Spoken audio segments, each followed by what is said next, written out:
So గతంలో కల్వకుంట్ల కవిత విషయంలో కూడా మీరు సజెషన్స్ చేసినట్టు విన్నాం. సో మరి ఇప్పుడు కేటీఆర్ గారి పరిస్థితి ఏంటి? ఇబ్బంది సమయం అమ్మా. కేటీఆర్ నాలుగు గోడల మధ్యలో పడి కూర్చొని బాధపడక తప్పదు, ఆలోచన చెయ్యక తప్పదు, ఆచరణ ఎలా ఉండాలి అనే పావులు కదిపే అవకాశము ఉంది. కాబట్టి ఏంటంటే ఇబ్బంది సమయం మొన్ననే చెప్పాను. డిసెంబర్ 7 తర్వాత ఈ నిందలు పడటము, మాటలు రావటము, తద్వారా అది కదలలేని స్థితి, అంటే ఈ దాన్ని ఏమంటారంటే పాలుపోని విధంగా ఉంటుంది. ఇబ్బంది సమయం నాన్న, తప్పదు అని చెప్పాను. అన్నట్టుగానే ఏదో ఈ మధ్య కొన్ని ఇబ్బందులు ఆయన ఎదురు చూస్తున్నారట, అంతే. నేను ముందుగానే చెప్పానమ్మా ఇది. అయితే 4 గోడల మధ్య అన్నారు, అంటే ఇంట్లో ఉండే 4 గోడల, లేదంటే జైల్లో ఉండే 4 గోడల? జైల్లోనూ 4 గోడలే ఉంటాయి, ఇంట్లోనూ 4 గోడల మధ్యలో ఉంటే హౌస్ అరెస్ట్ అంటే ఏం చేస్తారు? ఏమైనా చేయగలరా? అటువంటి ఆ స్థాయిలో ఉన్నటువంటి ఒక ప్రముఖ స్థాయిలో ఉన్న వ్యక్తులు బయటికి రాలేని స్థితి అంటే ఏమిటమ్మా? శిక్ష కన్నా ఏమిటది? ఇప్పుడు అల్లు అర్జున్ బయటికి రాగలుగుతున్నాడా? తిరగగలుగుతున్నాడా?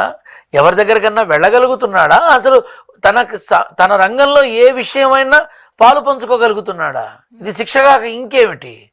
నలుగురికి తెలిసేలాగా వెళ్ళి ఆ కారాగారంలో 4 గోడల మధ్యలో ఉన్నా ఒకటే, ఇప్పుడు తాను ఉన్న స్థితి ఒకటే. ఇంతకన్నా దౌర్భాగ్యం ఏంటమ్మా? యావత్ భారతవనే కాకుండా మొత్తం ప్రపంచంలోనే ఆ పుష్ప 2 అనే సినిమా మొదటి రోజు వచ్చిన కొన్ని వేల కోట్ల ఆదాయానికి ఎలా ఉండాలి, ఏ రకంగా ఉండాలి, ఎలా ఉన్నాడు? ఇది కదమ్మా కర్మ. ఇదేగా చెప్పా నేను. ఎంత పేరు ప్రఖ్యాతలు వచ్చినా ఆ స్థాయి నుంచి అట్టడుగు స్థాయికి పడిపోవటం జరుగుతుంది. మానసిక ఒత్తిడి పరమ దారుణంగా ఉంటుంది. భార్యా బిడ్డలకి దూరంగా ఉండాల్సిన స్థితి ఏర్పడుతుంది. చాలా చాలా సమస్యలకి గురవడం జరుగుతుంది అన్న. ఇప్పుడు జరుగుతుంది అదేగా, తప్పదమ్మా. సో కేటీఆర్ పరిస్థితి ఏంటంటారు మరి? ఈ రానున్న సమయంలో తను రాజకీయ పరంగా అందరికీ దూరంగా ఉండాల్సి వస్తుంది, తప్పదు. ఎవరితోనే ఎక్కువ ఈ మాట్లాడాలు, చర్చలు, మీటింగ్లు ఇలాంటి వాటన్నిటికీ కొంత సమయం దూరంగా ఉండాల్సి వస్తుంది, తప్పదు. తన మీద వచ్చేటటువంటి ఈ నీలాపరిందలు కావచ్చు, ఎలిగేషన్స్ కావచ్చు, బ్లేమ్స్ కావచ్చు, కారణాలు ఏదైనా సరే కష్టకాలంలో ఇబ్బంది సమయంలో తప్పదు, అంతే. తనకి కొంచెం ఇబ్బంది సమయం నడుస్తుంది. పార్లమెంట్ లో ఒకవైపు జమిలీ ఎలక్షన్ పైన ఒక చర్చ, మరి రాష్ట్ర రాజకీయాల పైన కూడా దానిపైన ప్రభావం పడే అవకాశం? నరేంద్ర మోడీ తలుచుకుంటే ఎవరికి ఇష్టం ఉన్నా లేకపోయినా జరుగుతాయి. నరేంద్ర మోడీ గారి యొక్క నిర్ణయం జమిలీ ఎన్నికలు, 1 నేషన్ 1 ఎలక్షన్ అని తీసుకొచ్చారు.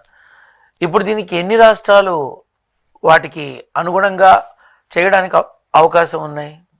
అది యోచించాలి. కాకపోతే 2027లో 100కు 100% అవుతుందనే అవకాశం లేదమ్మా.